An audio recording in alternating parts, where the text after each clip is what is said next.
I changed it from a 1 minute to a 30-second one, but it doesn't have music. That's fine. 20, 19, 18, 17, 16. I wonder if they can hear me in the background. I don't know. Yeah, I don't know. I don't know. I guess we'll find out.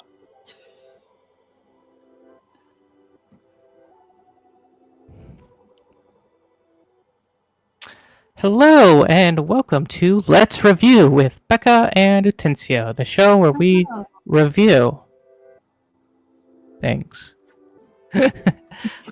Today is our book review for the month. Yay! Which was The Mothman Prophecies by John A. Keel. And we have feelings. We do have feelings.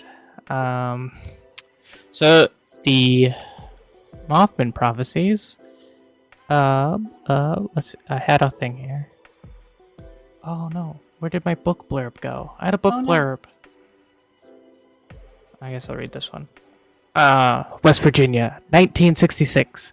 For 13 months, the town of Point Pleasant was gripped by a real-life nightmare that culminates in the tragedy that makes headlines around the world. Mothman. So yeah, the story is written by John Keel, a real-life ufologist. Ufologist? Ufologist. I think it's hard. He chased UFOs. He chased them down, and said, "Here, see." Here, see, with my transatlantic accent. Yeah. And so he wrote quite a few books about his UFO chasing days. I think The Mothman Prophecies is probably the biggest one because it was turned into a movie starring Richard Gere. But yeah, I've never seen the movie. Have you seen the movie? I have at one point, but I don't remember it. Seems about right. Yeah. So yeah, it's written from John's point of view, and he supposedly went to Point Pleasant, West Virginia,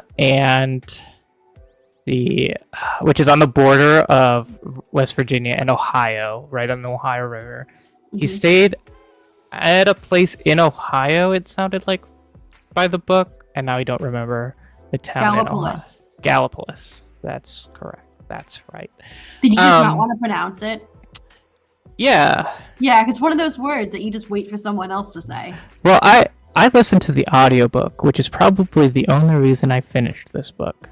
I didn't. Spoilers. I sat down and tried to read it. Yeah, if I would have had to sit down and read this, I would not have finished it. No. I almost didn't finish the audiobook, but because I could do other stuff while it was on, I forced myself to do it. And I like to use the scale of like how fun it is to read, or like am I like looking for reasons to avoid it and do other things, or am I like finding reasons to sit down and read the book is kind of like the ends of the scale. And this was definitely I will do anything other than read this book. That happened a lot. I would start listening to a chapter, and about 20 minutes in, I'd be like looking at my phone, being like, "What else can I do right now?" There was one day where you and I met up for brunch. Yeah. And I parked next to you and rolled down my window and said, "Hey, are they open yet?" And you just seemed so excited to pause the audiobook. Yes, I was. And for me, it's not the writing style. I think there are moments that John has a compelling writing style, but it's his overall like choices he makes in the book of like, because it's not all about Mothman. Actually, Mothman's barely in the book. Mostly not about Mothman. Yeah, mostly not about Mothman, which It's called the It's Mothman mostly Prophecies. about John Keel. Yeah. And so he'll like have these stories about him in West Virginia, and then he'll just jump to other things about like his UFO studies or some random story he did once, or I don't know. It just jumps around so much. There's too many also stories I felt like for me to like remember them. Where like Yeah. chapter 1 he would talk about a family, and then that family comes up again in chapter 7, and they come up again in chapter 9, and it's just like it's all over the place. There's so many people, so many stories, and it's like I can't remember who's who except for Woody Derenberger. Woody Derenberger, yes, is a someone who experienced UFO mishaps, according to Woody and John. Evidently John talked to Woody quite a bit and was Apparently they were besties. I don't know. Yeah, a plethora of stories featuring Woody Derenberger. I think for me, one of the other things that is I don't trust John as he's telling these stories. I don't know if it's because like maybe he was a bigger name back in like 75 when the book came out or what, but like he will say some ridiculous things and you're just like my brain goes, I need some more, like I need more of like tell me more about that. I need more evidence. I need something else, man. And then he just moves on to something else. And there's this one paragraph that I want to read. Here it is. Okay. I read this paragraph to my partner the other day, and he said, "What?" Okay, you ready? Yep. Men have always gazed at the night sky and dreamed of other worlds. 4,000 years ago, Enoch became the first space traveler, visiting 7 worlds or planets after being roused from his sleep by angelic spacemen. Swedenborg, the great Swedish mathematician, went wandering through the cosmos in the 1700s, and a proper Bostonian named William Denton was given a guided tour of Venus in the 1860s. George Adamski, Howard Menger, and several others visited the moon in the 1950s, preceding Neil Armstrong by more than a decade.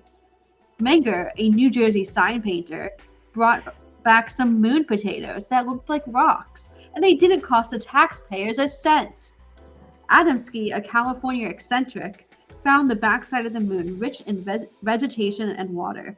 Others observed cunningly concealed underground cities there. This does not get explained. Yeah. Yeah. He just brought up four potential space travel people and does not ever talk about them again. He does not have any evidence. There's no argumentation. It's just this guy went to the moon and brought back space potatoes. They might be rocks, but I think they're space potatoes. They're space potatoes. Yeah. I just like yeah, he makes wild claims. And then I think part of it now is like there's so much evidence to like other things that could be potentially going on, and like how stories spread differently. Like we 100% know there's not vegetation on the moon. Yeah. 100%. There's not vegetation on the moon. It is not possible. There's no atmosphere. You need a good bubble atmosphere for that. So like it just sounds crazy. Yeah. And then once I finished this book, I started digging into some of the stuff because there are newspaper reports from Point Pleasant, West Virginia, and there are police reports, and they don't match up with what John Keel says, even though he's like, yeah, I interviewed him. I talked to these people. And like he talks about a farmer who his dog runs after the so-called Mothman and disappears. And then he tells the story of the 2 couples that were joyriding around the night looking for their friends and run into Mothman in the TNT district. The TNT. Which was like an old munitions dump or something. It was like during the war. Yeah, They buried. but there was like some old buildings there and whatnot, and they claimed to see it, and then it was chasing after them, and then it went into a power plant, and they were gonna go after it, but they were too scared. And he mentions a dead dog, and then a big dog, and then when they get the police and bring the police back, the police report doesn't mention a dog. The couples interviewed don't ever mention a dog in any of their like he just added the dog to connect the two stories, and he doesn't talk about him in the book he went into one of the buildings. And then he's like, it was dark. There was things maybe moving around. I don't know. Could be the Mothman. Yeah, he did it again with. He connects it to like a report from somewhere in Ohio, I think near like Athens, of a guy driving and a so-called being chased by a Mothman. But in the report, I don't remember if it's to a reporter or if it was a police report, but the man just says it's a giant bird. Like you just thought it was weird that a bird was around, and Keel, like, 100% is like, it was Mothman. It was for sure Mothman. And it's just, like, weird stuff like that where, like, I'm really surprised so many people have high regards for this book. Because we're not seeing it. Yeah. Really not seeing it at all. I think, to me, it's pretty obvious that people saw a weird big bird that wasn't native to the area that somehow ended up in the area. And ask you, what do you think happened? What did people see? Do you think it was a big bird? I think it was just a big bird. I think it was like some sort of heron or stork or great something. That's what I think too. I think it was probably just a large bird that people saw, and then John Keel kind of was like, okay, you saw a bird, and he just kind of took what everyone saw and kind of mashed them together and eventually got big Mothman type figure and said, you must have saw the Mothman, dude. And I really think that him being in the town really stoked some stuff going on then. He claims he like met all these people and like made friends. I don't know how true that is, because it sounds like from people who like talk during like the Mothman festival and stuff that goes on now, that he wasn't in the town for very long. And how much his interviews are like taken directly from like newspaper reports but changed slightly. It seems like he didn't actually interview people. He just took news reports and changed them to sound like his interviews. Like, there's a lot of weird stuff like that. And he seems to have a very big idea of himself. Yes. You know, I'm kind of like thinking like are there reporters today that are very well known? So I'm thinking of like Anderson Cooper. Everyone knows who Anderson Cooper is. Yeah. Did everyone know who John Keel was? I don't know. I think... Or, like, let's not even say Anderson Cooper because he's on television. Let's say, like, a journalist who writes. Ezra Klein? Yeah, not everyone would know who Ezra Klein is. Right. I would know, like, the local news reporters because, like, I don't watch TV right now. Right. And, I mean, I guess, and, like... You know, they talk about Mary Hyre in this book. I believe that Mary Hyre was a reputable... So Mary Hyre was someone he worked with a lot in his UFO days. Right. And she would give him sources to go check out. I think it sounds more like she planted stories and he would go talk to people who would tell him stuff. Like... I don't know. It's just, like, there's just weird connections with people and stuff, and like I don't know how many times, because like in the 60s, Like, I think this UFO thing was pretty big, like the Yeah. culture. And like they talk about like these guys coming up in suits and like being weird. And like my theory is it's just other people trying to do the same thing John Keel was doing, but they weren't as We know that charismatic. people were doing that. We know that there were people who were just Yeah. walking around in their black suits because they thought it was fun. Yeah, or like they wanted to investigate stuff on their own, but they like didn't know how to do it, so they acted strange when stuff was going on. Or I think it's a bit racist because they would talk about, oh, how a weird dark-skinned man I've never seen before with weird features, and you're like, I think you're just pointing out somebody you've never seen before, going, that must be an alien because I've never seen someone from Asia before. Like, it was weird. And it's exactly what they do. They talk about like, oh, well, he had a pointy nose and a pointy chin, and I've never seen someone with a pointy nose and a pointy chin, so he must be an alien. Or like, I've never heard someone talk like this. I'm like, yeah, if someone from another country was around and they didn't speak good English, that's kind of what they would sound like. I think now that you're bringing up that like Mary Hyre and John Keel like had a past together, which I didn't know. It does sound very probable that, you know, she being the reporter in town did hear of slightly weird things happening. Like maybe some teenagers went cow tipping or whatever. Oh, that's weird. And so then she would find out about it and say, hey, John, go talk to this guy whose cow fell down. Yeah.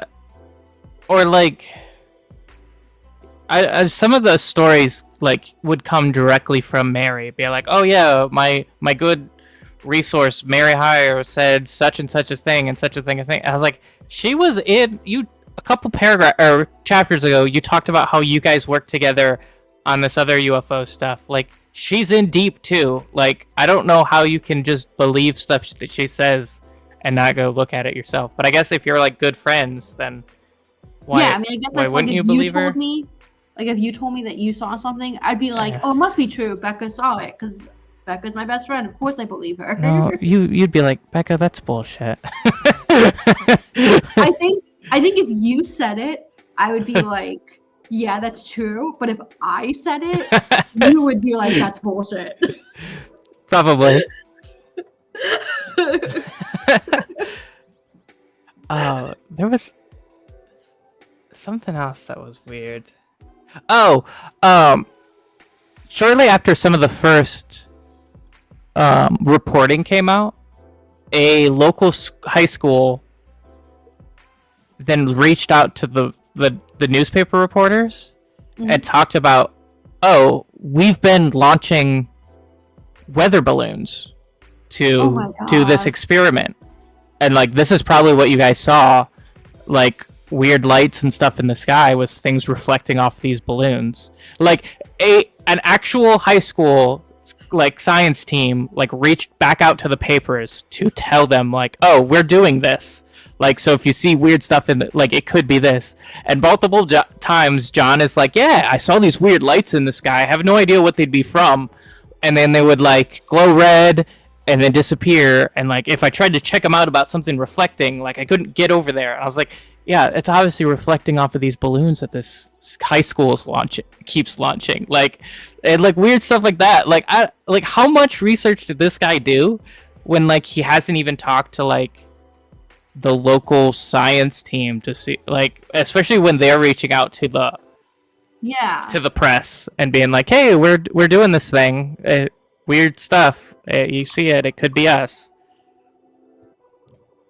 I thought it was funny too that they were like specifically weather balloons because it's like always weather balloons. It's always weather balloons. But yeah, if you see like weird lights in the sky, during this time anyway, yeah, it's weather balloons are like a mylar and super reflective. Yeah. So they would reflect stuff weird, and they would get caught weird in the wind, so they could make weird movements that planes and stuff don't make. I don't know. It's so weird. Stuff's just weird. Yeah, I think that he also just had such an inflated ego. Mm-hmm. Just like from the start, where he was just like, it was a dark day, and a tall, handsome John Keel came out of the car in the rain. He names the first chapter "The Devil Comes to Point Pleasant," and he's the devil he's talking about.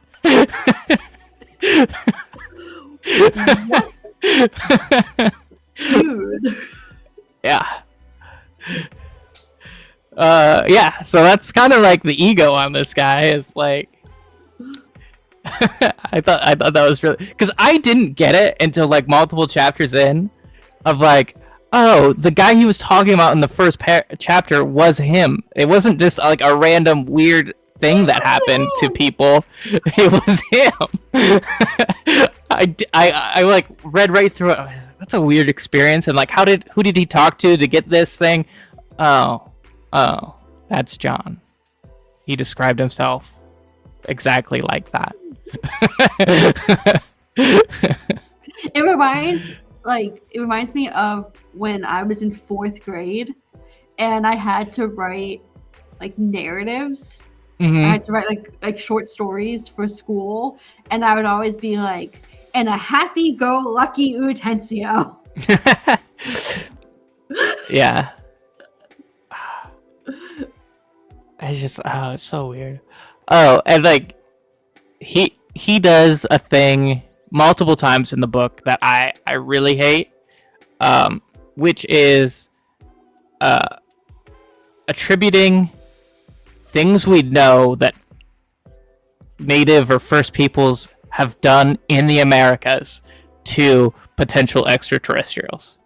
Like, especially around Ohio, we have a lot of like native mound built works and stuff, and he brought it up multiple times that like there's no way that these savage peoples could have done stuff like this. They're like, yeah, no, we know that they did it. We 100% know that they did it, and we know how they did it, and we just don't know why it was done exactly.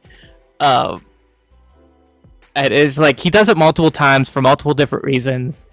Like, it was so frustrating, and that's one of those things where like there's the conspiracy about an ancient civilization during like the Ice Age that was like global and helped. Like they did the same thing of like discounting what early peoples did, like even before like even like you're talking about Ice Age and Neolithic peoples before then, and like how they domesticated crops and do this. You're like, yeah, they were all so stupid back then that they couldn't figure out how to plant shit. Yeah, it has very racist undertones if you don't like really combat that, and most people don't, and so then it's a pathway into white supremacy shit, which is gross. But yeah, he did it at least 3 times and talked about like weird pale people in the Mississippi Valley or something. I don't remember. Oh no! Where they were at. Jewish people. Yeah, but like he talked about these weird pale people, and then like it had nothing to do with anything. He loves doing that. He would bring something up, and then talk about it for a paragraph, and then immediately move on. Speaking of which, I needed more of Woodrow Derringer. I was about to say, can we talk about him? Woodrow Derringer was some of the best parts because of the outlandish things that man said to John Keel, or that John Keel reportedly made up about Derringer. Like, is it Derringer or Derenberger? I can't. Derenberger. That's what it is. Derenberger. It's Derenberger. Now I'm not sure. You might be. I'm pretty sure it's Derenberger. No, I'm looking at it now. It's Derenberger. Yeah. Okay. Again, I only listened to it. So. Yeah. He was one of the first reports of the Mothman, and it's, to me, sounds more like he had a weird encounter with something that he had no idea, and John turned it into a Mothman thing. And but then can you talk about he's like, okay, he's like, I have met an alien. yeah. This alien's name is Indrid Cold. He is my best friend. Mm-hmm. He is my child's godfather. He is my child's father. Yeah. And I'm also my child's father because I am pregnant with Mr. Cold's child. Yes. And then he proceeds to disappear. And never talks about it again. Also, like, Darren Berger does not say that he's pregnant. He just goes missing for a little bit. Like, he just, like, becomes recluse or something for 2 months. And Keel's like, I've heard something about him being pregnant, but... He's pregnant. That's the only reason a straight white man in 1967 would ever go missing.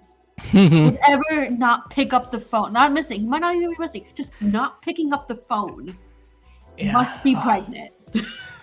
The stuff around Cold's really weird, too. Yeah. It's a little too specific for me.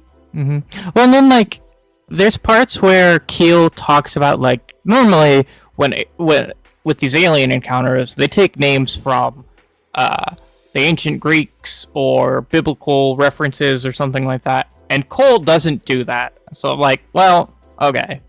But it's also like, why would you think that they would take names from mythology? Well, yeah, it's like, part of me is like, yeah, so a bunch of these weird people are probably into, like, weird histories of stuff.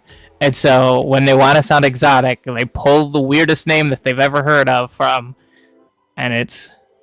What do we read when we're reading histories? Mostly ancient Greek stuff. Yeah. Or the Bible. Or the Bible. I mean, it was Ohio and West Virginia. Yeah. In the 60s. So. It's just weird. And then, especially with the stuff that, like, catches on, and you're like, oh, all these people have reports of this one entity named something or other, and you're like, yeah, because once someone says it, then someone else is going to be like, oh yeah, I talked to him too. And someone else is going to be like, oh yeah, I talked to him too. And then this big story calls. So if you talk to someone like Darren Berger, and he hasn't talked to the press yet about his friend Cold, no one else is going to know about Cold. Because it's either a random guy that Darren Berger knows, or it's an imaginary friend. You know, those people who do recreational Benadryl? No, what? Recreational Benadryl? Yeah, I'm obsessed with these people. There are people who take, like, I'm saying this like that there's like a cult of people who take Benadryl. No, there's a subreddit of people who take Benadryl. But they take like 12 Benadryl. Yeah. And they all see the Hat Man. Okay. And that's what this reminds me of. Like, maybe, what if there was something like in the water in 1966 to 1967 in Point Pleasant, West Virginia? I mean, definitely could be something in the water, for sure. Like, what if it was something like this, where, you know, Susie Q said to John Doe, Mothman, and they're drinking the same water with Benadryl in it, and then, you know, John Doe goes to sleep that night. Who's he going to see? He's going to see the Mothman. Yeah, he's definitely going to see the Mothman. That was a coherent thought. It's I don't even know. I'm so glad that I've just introduced you to the world of recreational Benadryl. Yeah, for sure. I don't recommend doing it. It cannot be good for you. It can't be good for you. You should always take drugs as prescribed or as the label recommends. Disclaimers. But that's another thing. Is like, I wonder how many like weird people John's run into that were just high on something and he didn't know. It's the 60s. Yeah, he was just like, I ran into this guy. He was blazed out of his mind, but I don't know what marijuana is, so it's just a weird guy. The devil in West Virginia. a tall, dark, and handsome John Keel. Tall glass of water, John Keel. On the devil's lettuce.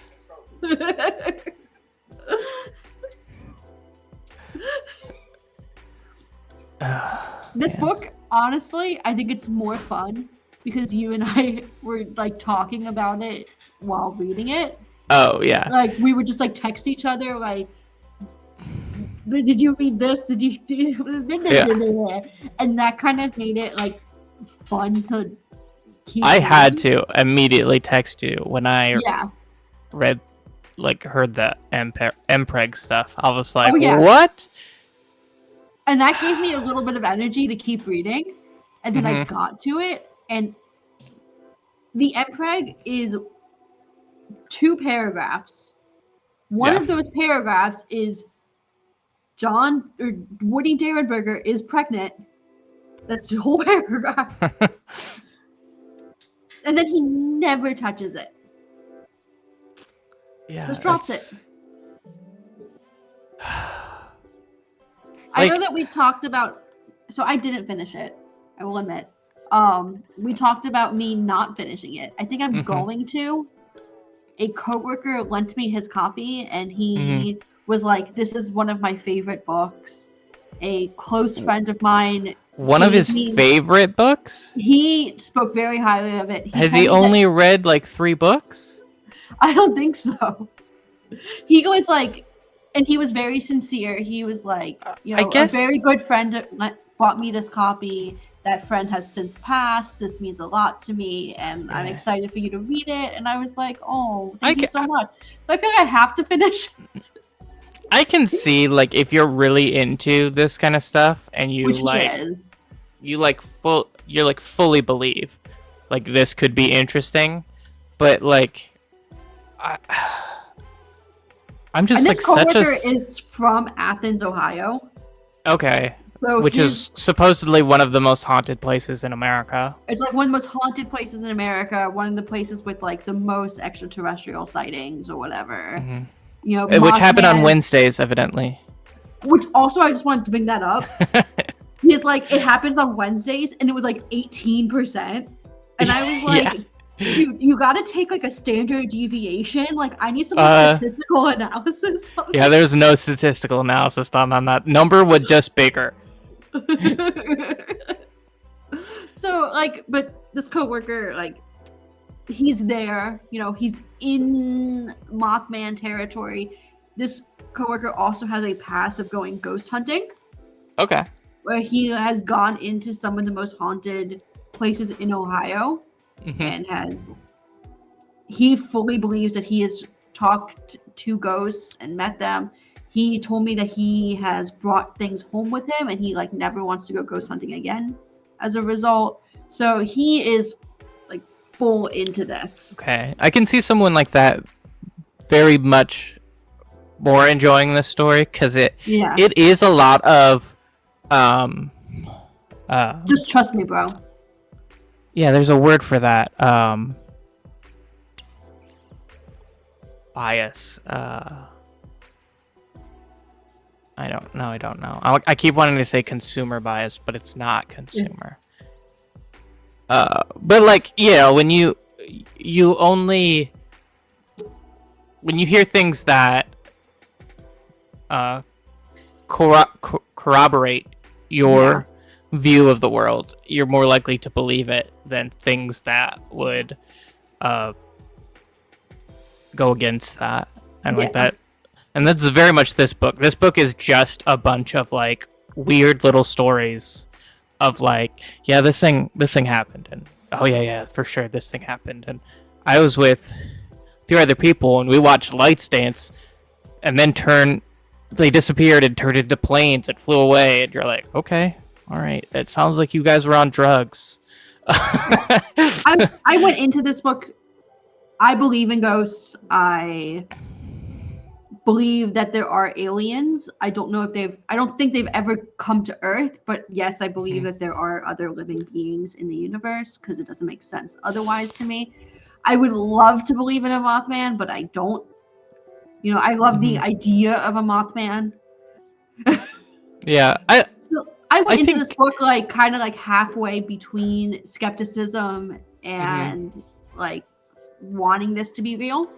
mhm, And I came out just being like, yeah, this is BS.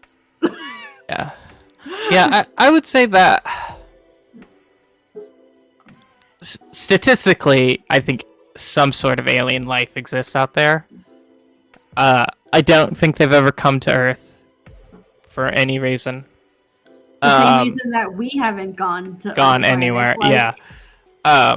If they did come to Earth, they would be way more technically advanced than us, and it would be scary. yeah, um, and like, as far as other weird stuff, like I think it's fun to think about, but other than that, like I need a lot of evidence to get me to like think about anything other than like ghosts or like I could be freaked out about a creepy place, but I don't yeah, think actual ghosts exist.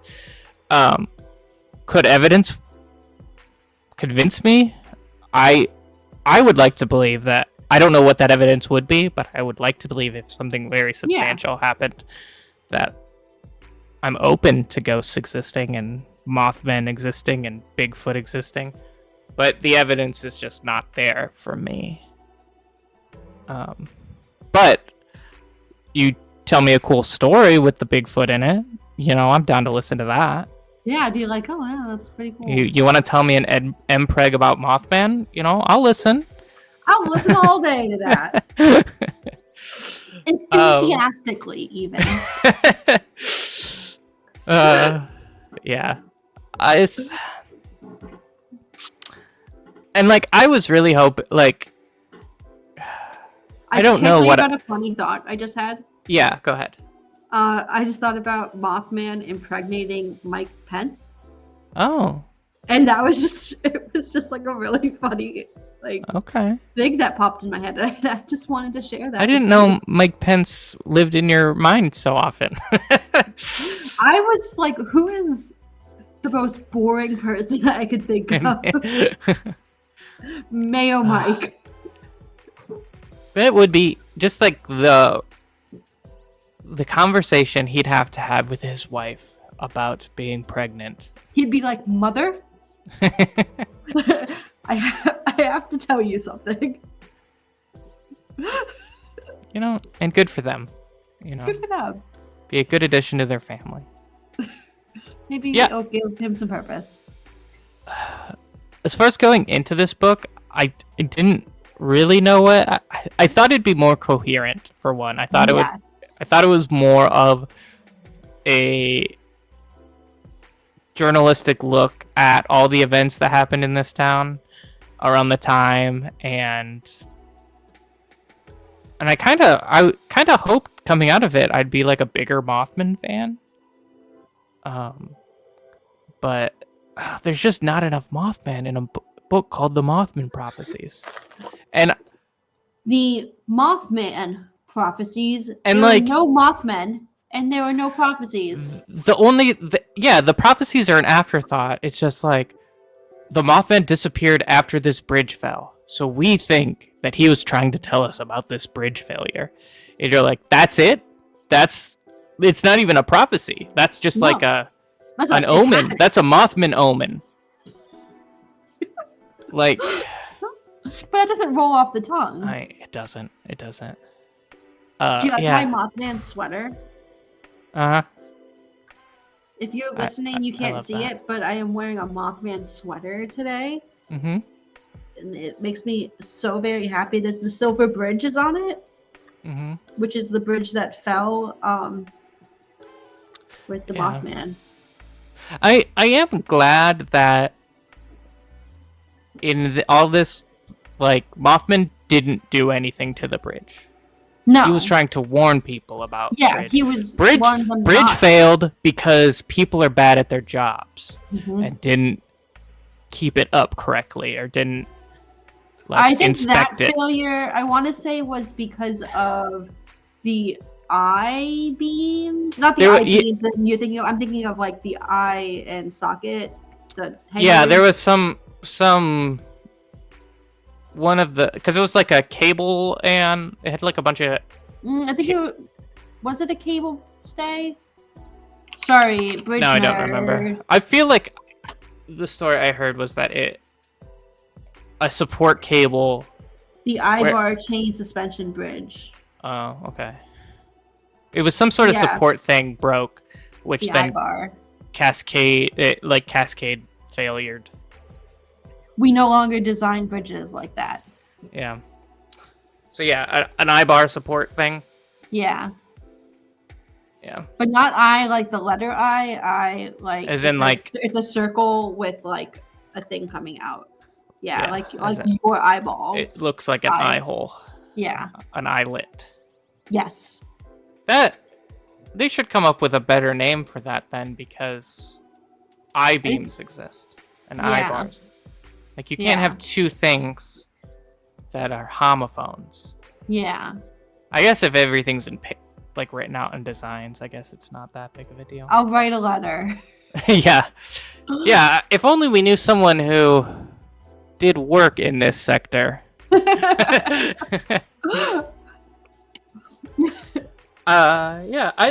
do you have anything else to say about Mothman? I think we should give it a rating. A rating. Okay. Should we do a 1 to 5 or a 1 to 10? Should we do a 3 to 7? I think you give it a rating and I'll give it a rating, and it's whatever our little hearts desire. Okay, I'm gonna do Mothman wings. Okay. It's a scale of 1 to 5. It's a how many scale. Out of 5? He could have 5 wings. How many wings does Mothman have? 1.5. Not even the 2 that he reportedly had. Just 1.5. How about you?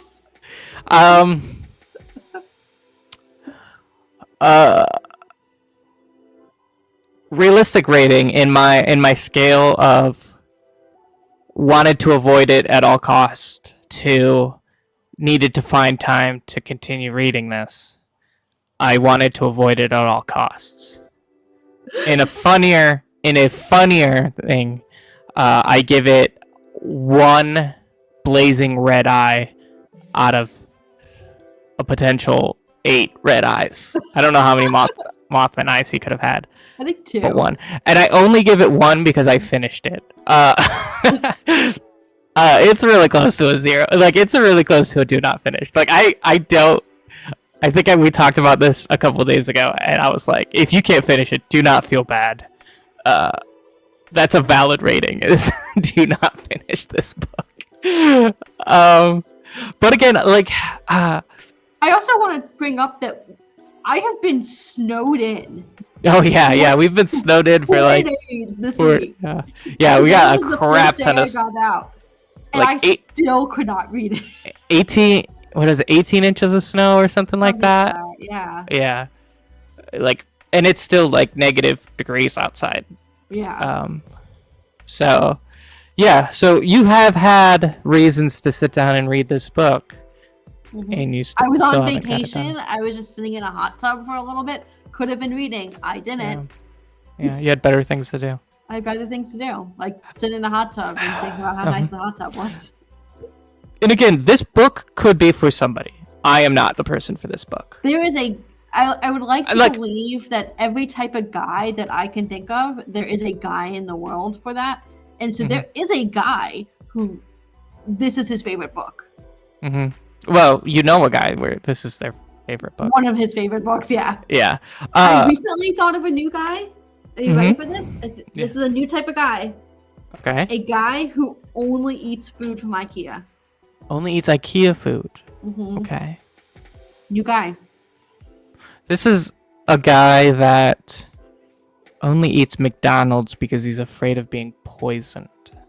I wasn't thinking of that. I was just thinking a guy who really likes the aesthetics and like the feeling of being in an IKEA. IKEA's a fun place. It is a fun place. I do. And their food is like, for a place that sells furniture, their food's good.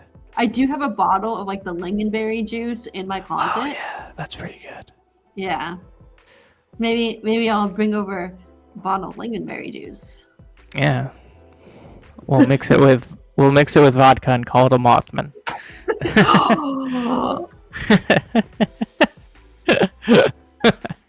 I love that.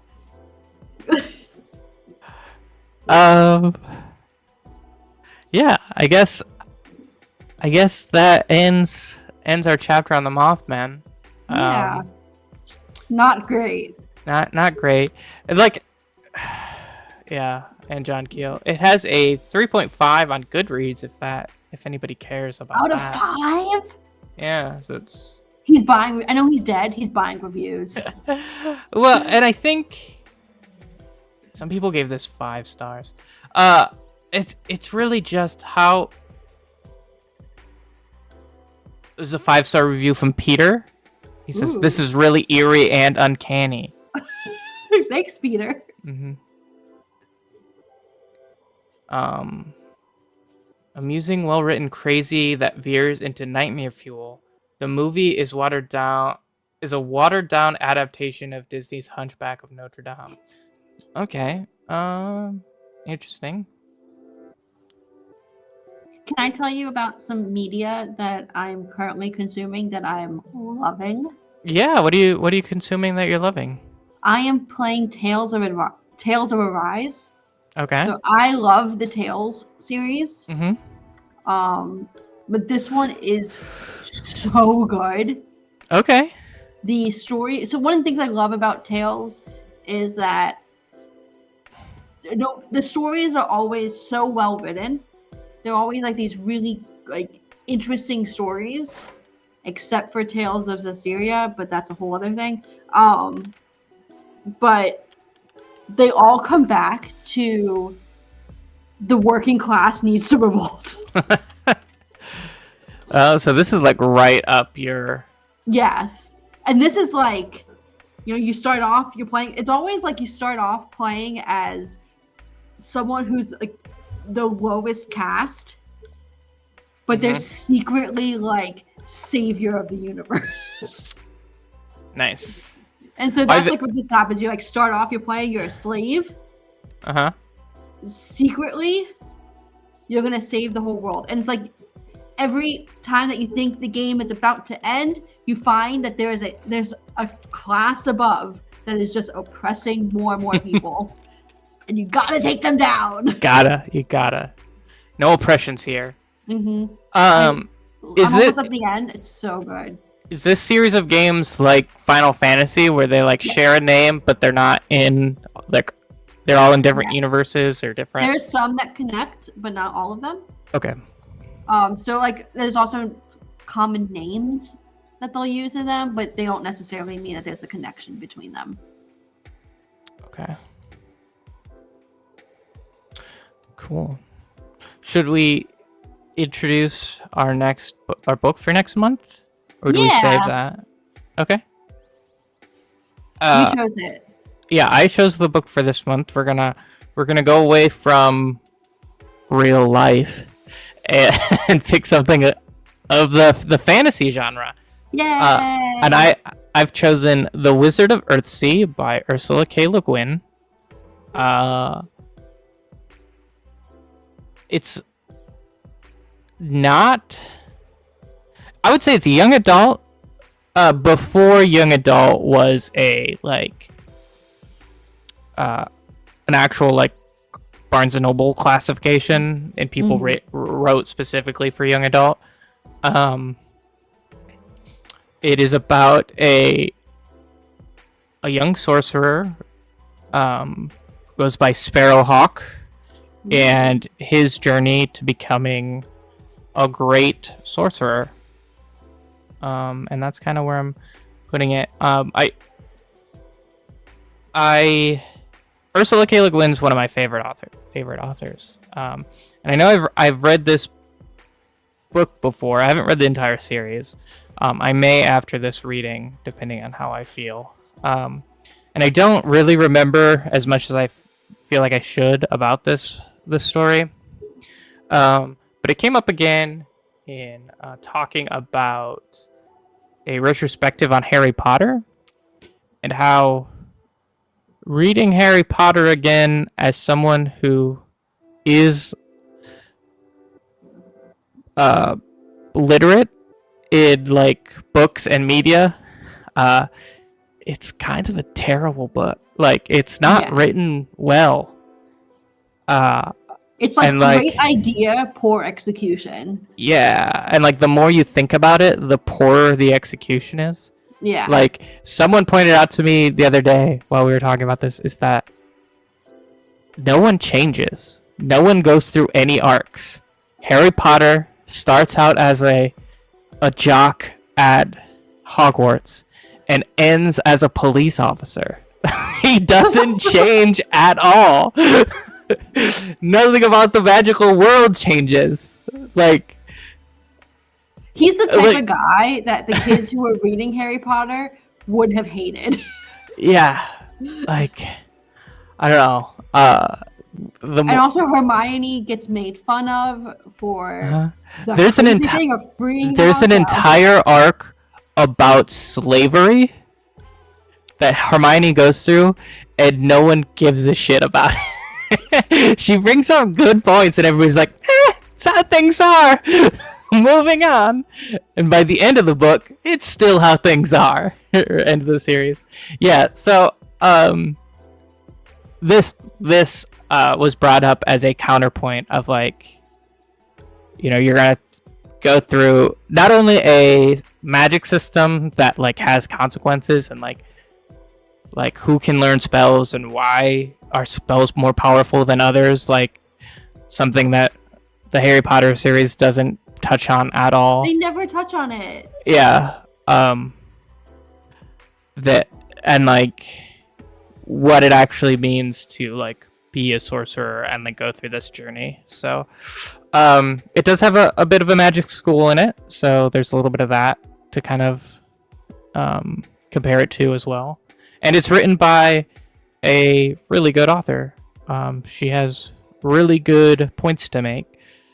And some of her favorite, so like her books are some of my favorites. Yeah. I'm excited. I never got to like really read young adult fiction. I was too busy doing math. Mm-hmm. And I just started the His Dark Materials series on HBO. Okay. Which is based off a series of young adult novels. Is that correct? Yes, it's based off the Golden Compass. And I'm really enjoying it. Yeah, that kind of also falls in the same vein. It is a direct answer to C.S. Lewis's Lion, Witch, and the Wardrobe, where C.S. Lewis came from a Catholic, I think, background. He was super religious. And he dumped religious allegory into his book. Yeah. And this is like religion. And well, Pullman did this as a atheist. He was a devout atheist. He was a very strong atheist, and there's a lot of anti-theism that goes through the Golden Compass in kind of the same way. Yeah. It's very dark. So like you do have to get past that baggage, and I think most authors do kind of put in, like J.R.R. Tolkien was Catholic, and so there is some religious allegory in his books, but it's not written from someone preaching about their religion, whereas C.S. Lewis very much was preaching in his book, and in specific the Narnia books, and Robert Pullman is very much preaching atheism in his books. So there's a little bit of that baggage. I didn't finish the show, so I don't know how well it goes. Well, I just finished season 1, so yeah, it's got some cool concepts in it. I cried a little. Yeah. Yeah. Oh, cool.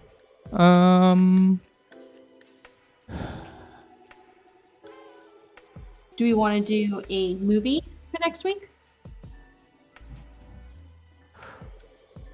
Watch a movie for next week? Yeah. Sure. We can do that.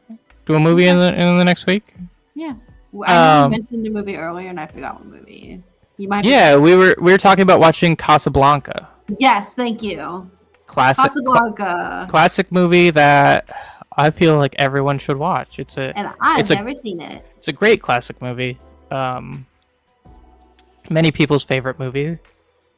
I don't know if I would call it my favorite movie, but it's definitely good. And since you don't watch movies, this is a good one to watch because I feel like a lot of people take from Casablanca in their stuff. I'm excited for us to get to Lord of the Rings. It's kind of up there with Citizen Kane and yeah, Citizen Kane's one of those movies where everyone's riffed off it pretty much. So it was like very progressive and mind-blowing at the time, and now you watch it and you're like, this is what everybody's raving about. It's just because you've seen it like 1,000 times. Whereas Casablanca's still really good because the dialogue's really good. Can I tell you about something that happened regarding Midsummer? Yeah. So as you know, Midsummer is my favorite movie. Everything goes back to Midsummer for me. I was, sitting at work the other day. One of my coworkers knows how much I love this movie, and he says, "Why do you love that movie so much?" And I was like, "Oh, it's so good. Like, just visually, it's a beautiful movie. The storyline is cathartic to me.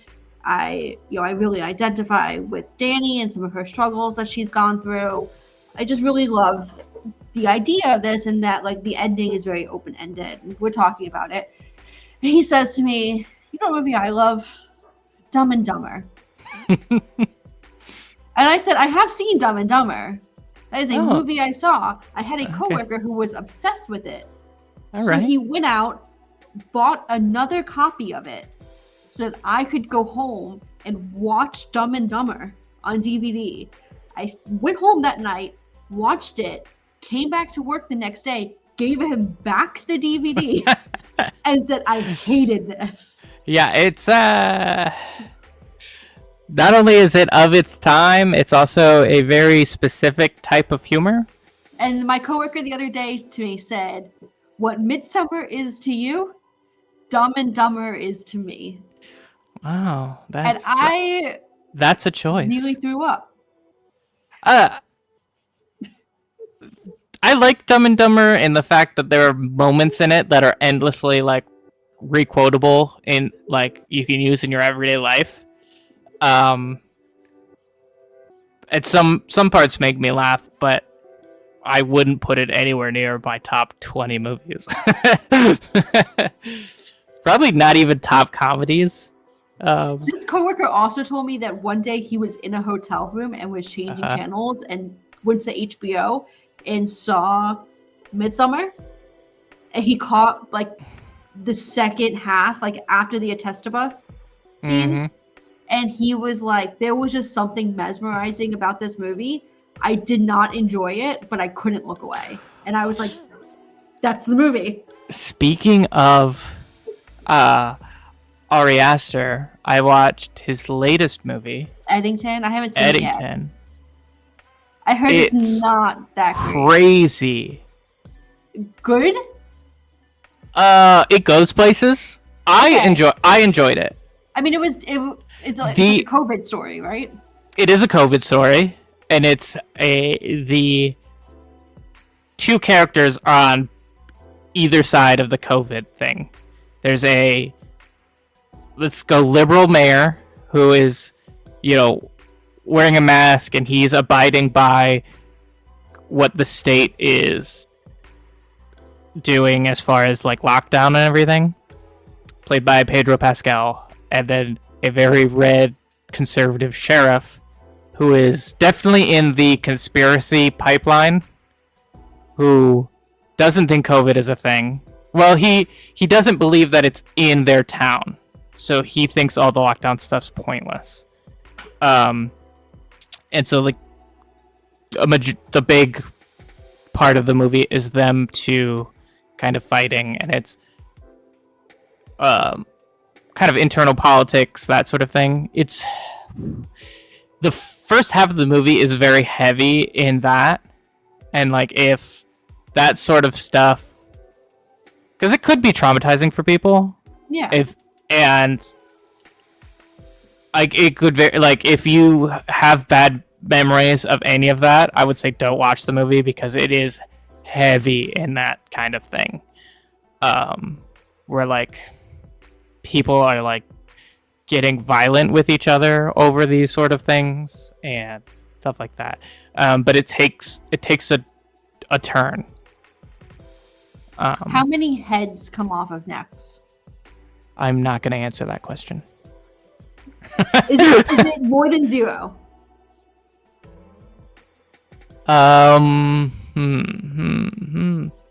Yes, I think so. Okay, it wouldn't be an Ari Aster film unless a head comes off of a neck. Yeah, that's true. Yeah. Or there's mommy issues. Yeah, it's not. I wouldn't call it creepy, but it's very much like It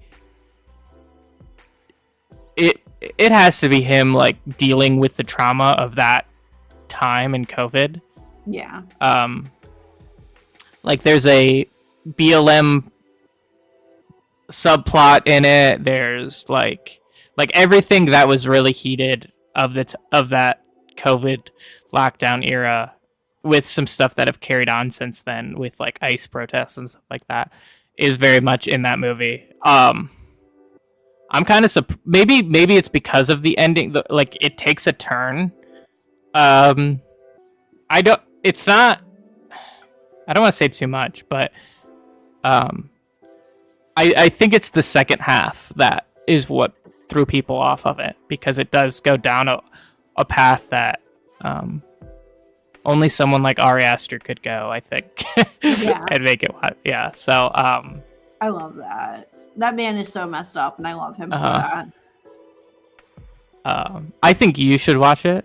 I think you would. It's definitely on my list. Like I have, of the 2 Ari Aster films that I have seen, they are both some of my favorite movies. You haven't watched Beau is Afraid yet, have you? I haven't yet, and I need to. That one's weird.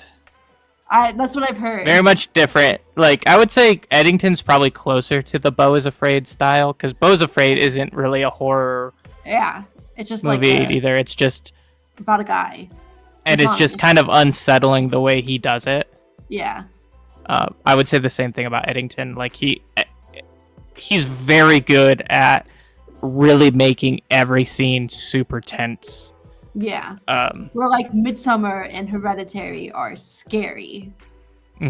Like I have read reviews of Hereditary. I wouldn't say that I agree with this, but people have said that Hereditary is the perfect horror movie.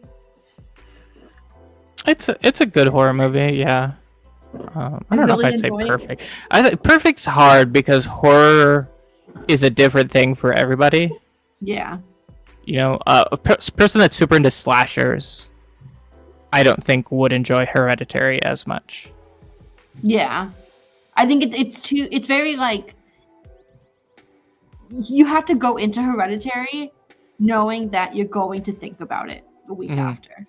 Yeah, there's a cerebralness about all of his movies. Yeah, which is something I enjoy. You know what other movie? Are we editing all of this junk out? Probably not. Oh, Probably man. not. Who edits nowadays? We're reviewing. It's a review show. We're reviewing. Yeah. Poor Things. After I left the cinema, when I left the theater, after Poor Things, I thought about that movie for about a week. That's another guy who makes really weird stuff. Yeah. What is it? Yanthropos or something like that. It's a super Greek name. My friend. Yeah, I haven't seen Poor Things yet, but a couple of movies I have seen by him, and like, it wasn't until Poor Things where I was like, oh shit, he did all these other movies? No wonder, like, they're messed up. Like, have you ever seen Poor Things? You should watch more of his shit then, because it's all in that same vein of like weird. I love that. He's got a movie with Colin Farrell called The Lobster. I've heard it's really good. Yeah, and takes place in a universe where if you don't like get into a relationship by a certain time, you pick an animal that you become. And so, like they're in this hotel to meet people, and the animal that Colin Farrell's character picks to be if he doesn't meet someone is a lobster. It's so weird. It's so weird. Another movie that's on my list, The Lighthouse by Robert Eggers. Oh, the Lighthouse is super good. I was excited because I love Willem Dafoe. Mm-hmm. And that's Willem Dafoe. Yeah, Willem Dafoe and Robert Pattinson. Robert Pattinson, a phenomenal actor. Mm-hmm. Yeah, Robert Pattinson's one of those actors that he's like secretly very good. Yeah. If you take away Twilight, great.